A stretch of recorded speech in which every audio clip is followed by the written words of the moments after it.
Getting kind of late. Thank you, everybody. Melissa, come on down. This is Barbara Fuchs from UCLA's Diverse Writing Classes. Yes, Rhonda Sharrah. Rebecca Smith. Rebecca Smith, the easiest name on the stage, the hardest time to remember, Rebecca Smith, and our director, Melissa Crespo. Beautiful job. Thank you. Good audience. Yeah, and a wonderful audience. Thank you for joining us and being here and part of it. Can I ask, I mean, this is just as a starting point, I know you go through these plays every year and you wrestle with which play will you translate. And you translate one play a year? And how did you come across this fabulous gem? I have a colleague who's a medievalist, Chris Chisholm, who has been working on the tale of the wise Teodor. It's a Middle Eastern story that makes its way to Spain in the Renaissance, and Lope writes this version. There's a Maya version, there's a Tagalog version, and so this unusually was a play we thought it was so exciting that this story of the wise woman makes its way around the world. We thought there needs to be an English language version. So. It's amazing. It really is. I mean, it seems totally unique. I don't know any play like it, really.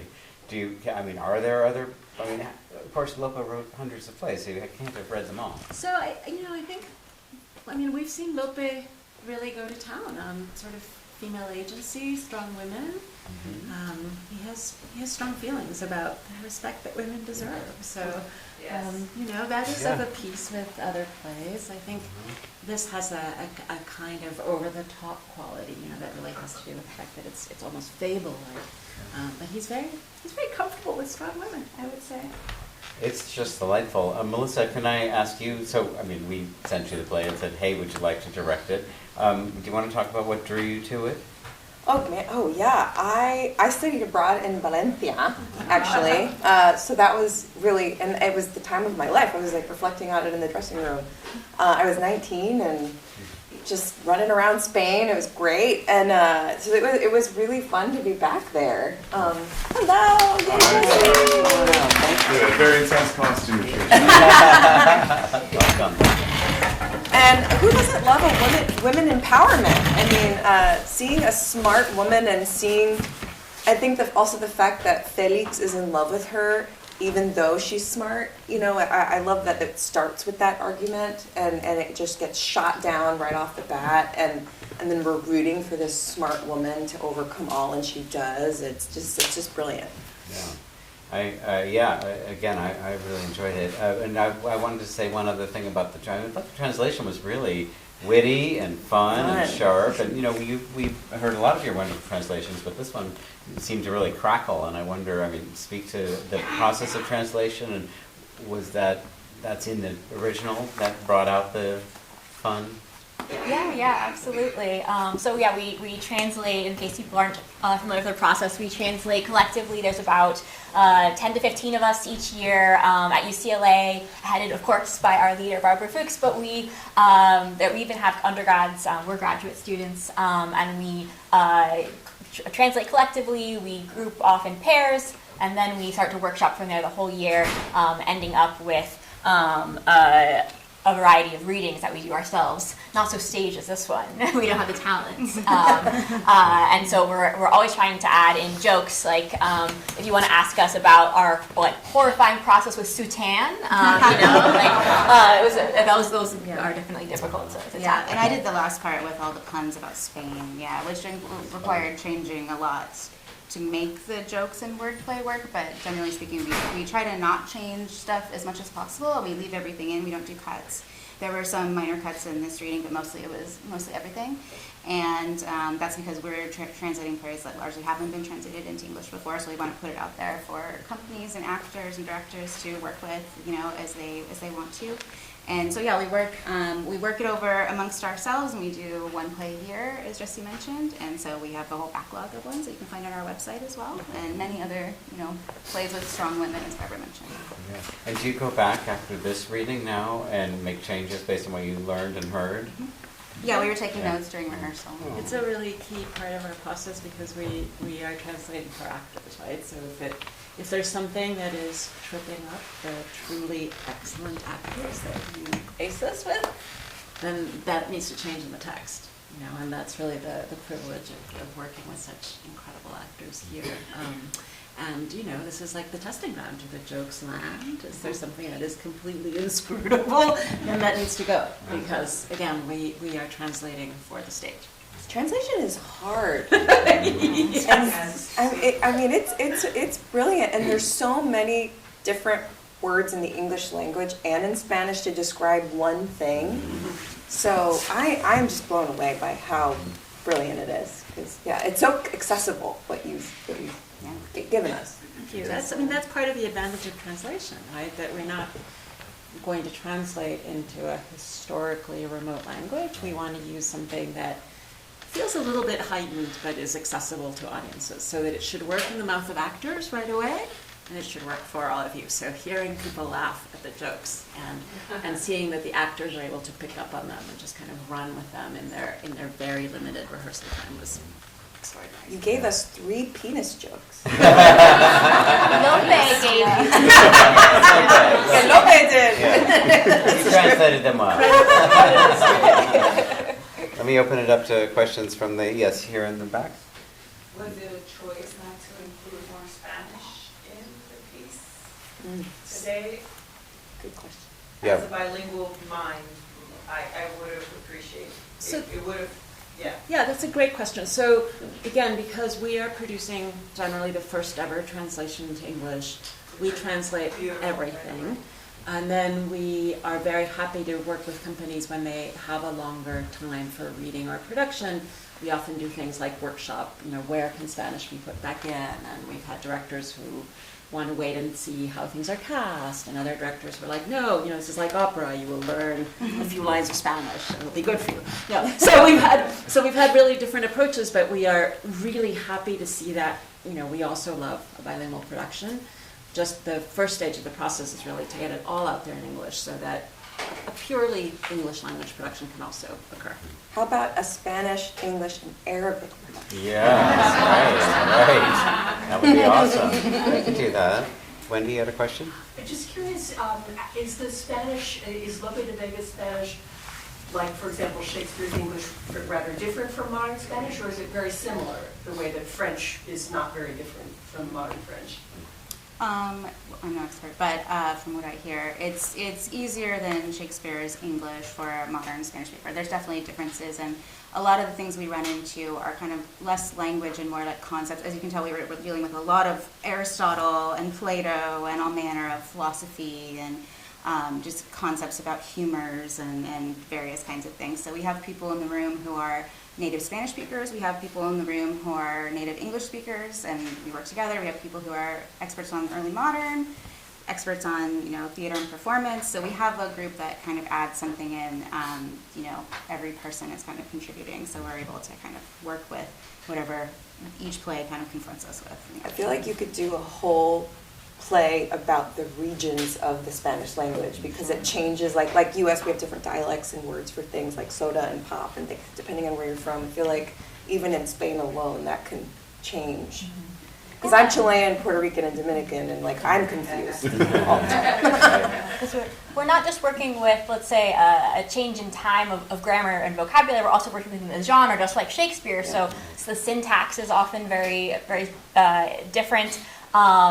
There are basically, Lope has paragraphs and paragraphs without any, with just commas, so we have to put that back in. So it's definitely learning a new genre, and then for those changes in vocabulary, we do use older dictionaries. Covarrubias is a great one. Are there differences in verse and prose? Yeah, so the original Spanish plays are in verse entirely, but different verse forms, and we choose to translate into prose, except for very specific sections where maybe there's a sonnet or something, so we have a poet on hand to do that sometimes.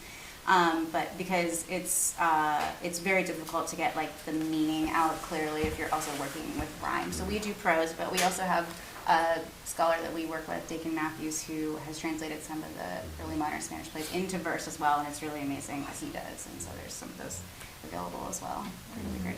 Yeah, we did one. No, I was just going to say we did one. We did the Capulets and the Montagues. Yeah. Often the most difficult thing when we're really struggling to understand what one of the players is saying, we're like, oh, it could be for the rhyme. So happens. Yes. Nerd out on this stuff all day. I think, yes, Judy? So, Lope is supposed to have a huge vocabulary because he made up words, or words appeared in him that you don't appear earlier, like in Shakespeare. How do you accommodate that when you know what the word meant 100 years later, but you don't necessarily know what, I mean, is it all context? So there's a little less of that, I would say, with Lope than with Shakespeare, because the language has about 100 years on English. It's more settled by the time Lope is writing. And as Rebecca was saying, these historical dictionaries are really useful. You know, there's a lot of like searching happening in real time, and a lot of, okay, we'll come back to this one, and who can we ask? You know, so the collective is great because we are kind of taking things through many edits in real time. But there's also a lot of research that goes into the process, because it's true, some of these words, and even worse, expressions, you know, only show up a few times. Lope is incredibly creative. And then there's sometimes we're like trying to figure something out, and it's like there's something wrong in the addition. Something has been transcribed wrong, and it's like, oh, of course. You know, so there's a lot of discovery in the process of translating something for the first time. Yes, in the back? Yeah, I'm just wondering, you know, with a play like this, we have Teodor, who is a scholar, and she's so learned, and she's referencing so many other texts and things. In your work, did you research any of that in order to write her, or were you just working with what Lope gave you? Yeah, we look into it. We have a footnote queen. Well, no, but we have, more importantly, we have certain people who are like, who know a lot about like early modern philosophy or stuff like that. So we ask them, we ask around. So yeah, we definitely look into it, and so we have a lot of superfluous knowledge on many subjects at this point. Yes, there's another answer. Yeah, when you mentioned English, Spanish, and Arabic, I was wondering, a lot of this play would have been in very different languages. Would the characters reasonably know Arabic, or be speaking in Spanish, or do we just sort of suspend our disbelief that they can all understand each other? What's going on? Yeah, that's a great question. So I think among the lower classes, they speak a kind of lingua franca of the Mediterranean, and so captives and renegades, you know, they all more or less understand each other. I think those court scenes are a little bit different. I would say at the most basic level, yes, there's a suspension of disbelief. I also think it brings up really interesting questions of the fact that these North African and Ottoman polities were very open to people from elsewhere, right? So the fact that someone can be named Pasha and Viceroy, it's sort of ridiculous in the play, but it was also a source of Ottoman strengths, right? So these are multicultural, multi-ethnic, multilingual spaces in a way that Spain was not. You know? So I think the problem is a really interesting one to think about in the context of this play. And even in the Basque Country, in Spain itself, Basque people, it doesn't sound. Thank you. Yes. Yeah, here? Red sweater?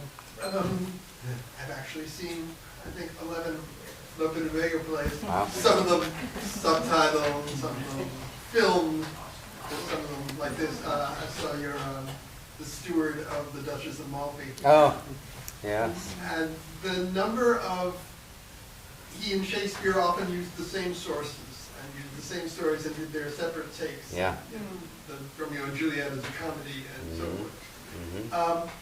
They had no idea, they knew nothing about each other. So far as we know.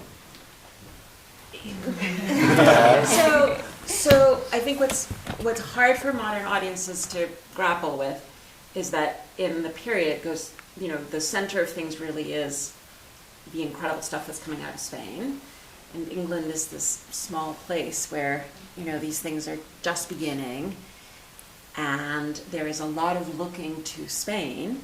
A lot of Fletcher is the writer we are most familiar with in terms of taking plots from Cervantes' novellas and so on. There's Shakespeare's Cardenio. In terms of who knew about whom and who would have been impressed with whom, it's really much more likely that Shakespeare would know of what was happening in Spain. But for the most part, they really are working independently. It's some of these other playwrights who I think are more looking to, especially across genres. So dramatists looking to novellas for plots, in the same way that they had all looked to Italy for plots, as you pointed out. Right. Yeah. Right. Yes, at the back. Yes, sir. Just wondering, was this play done in the 18th to 20th century in Spain as something that would be part of a Spanish repertory, or is it something that just gets buried after it becomes maybe unfashionable, like Shakespeare, and becomes fashionable again? Does this have a kind of a renaissance? It's hard for production history, but no. My research says no. This particular play. The this particular story play lives in all of these different Yes, spaces, yes. right? So it's kind of amazing to see how many versions show up everywhere across really the Spanish Empire. So, as I was saying, the Tagalog version, the Maya version, like it's kind of mind-boggling in how many spaces it appears, but not Lope's version, right? What appears is that origin story in all these other versions. So even today in Spain, this is not done. Not this one, but other Lope. Oh, other Lope, Yeah, sure. so some of the plays we translate, we take our cue from, say, the company in Spain has, re-encountered a play that they love. We're like, okay, there's something there, right? This is working for actors.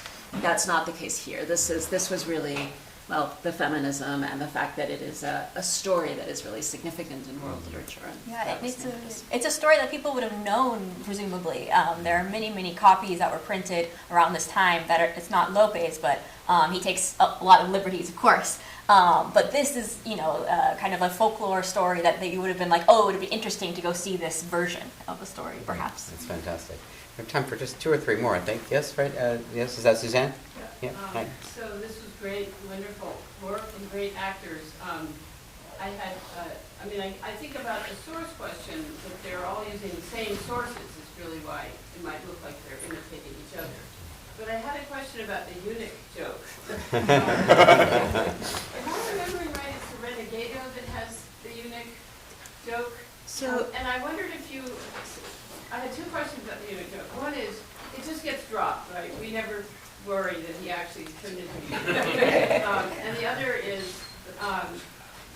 that something you've seen in Spanish plays? I mean, I'm curious to hear about it because it obviously, has entered English drama as well and represented this sort of, what do we want to call it, joke threat of these people who were converting to Islam. So anyway, I was just curious. Yeah, it's interesting. I think that the first English one is Fortune by Land and Sea, and it's always a class joke. It's the servant who thinks he's being preferred and doesn't understand, right, what's at stake. And so I've not seen it in other Spanish plays that I can think of, and I was very struck by that here as well. But it's a similar dynamic, right? The servant riding the coattails of the masters who are getting preferred in this, empire that is open to people coming from the outside and taking up posts. And he's like, me too, what'll I be? And yeah. So it's a kind of stay in your place joke. Do you remember whether it's in the story also, as a part of it? The story is mostly focused usually around the Teodor character, who is in most versions like the slave girl of the merchant, so like the Leonardo character, who's actually not that important in the play. So the extra stuff with Felix and everything is really not usually part of it, and that was like Lope adding more of that. And that was more contemporary as well, concerns. If you converted to Islam, you had to be circumcised. Right. Yeah, there's also this confusion between circumcision and castration in some of these plays, right? Like, just to clarify. Neither would be pleasant to, yes, sir? So, no, it does remind me of Merchant of Venice, too. Yeah. Portia's the only Shakespeare woman I could think of. Similar to Teodor. So, but I had a question for the director and the actor, and obviously this is a play with so many roles, and everybody played, 5 or 6 roles marvelously and kept them pretty distinct for the audience. It was very hard. But what was the process like of trying to map that and cast it all? Well, Joanna, our line producer and fabulous AD, did the hard work of mapping out all the double casting I had way months ago, and that was wonderful. She did a great job. Even though, even in the fun of, you know, a character playing two different roles in one scene, you know, and that is just in this type of world genre, just you embrace it, you know, and these actors, you know, did such a wonderful job with that. Yeah, I mean, I saw you borrow sunglasses today. Yeah, so I got those because I was like, which I appreciate. Because Mente supposed to be Saide's nephew, so I was like, maybe he talks. I thought that was very smart. Yeah. But I think the whole character list is like it takes up a full 8.5 by 11. Very page. color coded. Yeah, so I saw that at first. I was like, Would they have doubled like that in Spain at the time? So they have these big companies. We suspect that this play is a bit of a training ground for apprentices, right? It's almost like there are scenes where it almost feels like he is writing roles on purpose, extra roles, right, to bring people on. So the gambling scene, like soldiers, right? It's like you're testing people out, which of course doesn't really match modern production constraints. So, but I thought Melissa, you did an amazing job like, offering the actors the use of the very basic, you know, props and stuff, so that they could decide if they wanted to market their characters that way. Typically in readings, you don't want to do a lot of props and costumes, but with this, it's just so hard, and you want to understand who people are. But I also love the fact that, if you notice, Felix, Padilla, Leonello, Teodor, they just played those roles, but they were in disguise in other ways. And so that I thought that device was super clever of Lope to say, okay, these folks don't have to play other roles because they're principal characters, but they're shape-shifting and, you know, crossing oceans and having to transform throughout the story, which is really fun for an actor. And so it was nice that they also had to figure it out as well. So that was great. Yeah, it was fun. It was fun to watch everyone do it, and well done in your 4.5 hours of rehearsal. Today, that's it? Yes. One more question. Sure. So it struck me all of a sudden that the Shah of Persia, if I followed the plot, is the Deus Ex Machina, where he suddenly says, okay, I'm going to match everybody up, peace is going to come. And I wondered, Barbara, if any of you have a sense of how that connected to Spain at the time when Lope was writing, or what it's about. It's so interesting in the structure. Go as far away as possible, and then Good question. So there's a little bit of the enemy of my enemy thing, right? So if your enemy is the Ottoman, then the Shah of Persia is.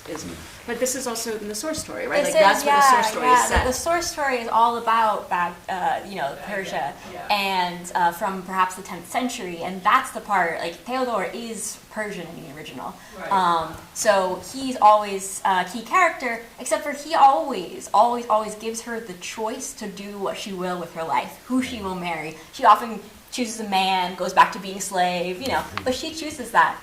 And Lope doesn't let Teodor do that after giving her all of this power. It's very interesting. Fascinating. Okay, last question.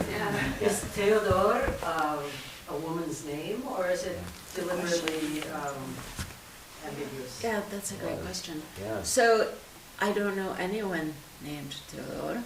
It's very close to the male, which is Teodoro, and it has what sounds like a male ending. So there is something. So the Persian is The Something starts Wazud. with a T.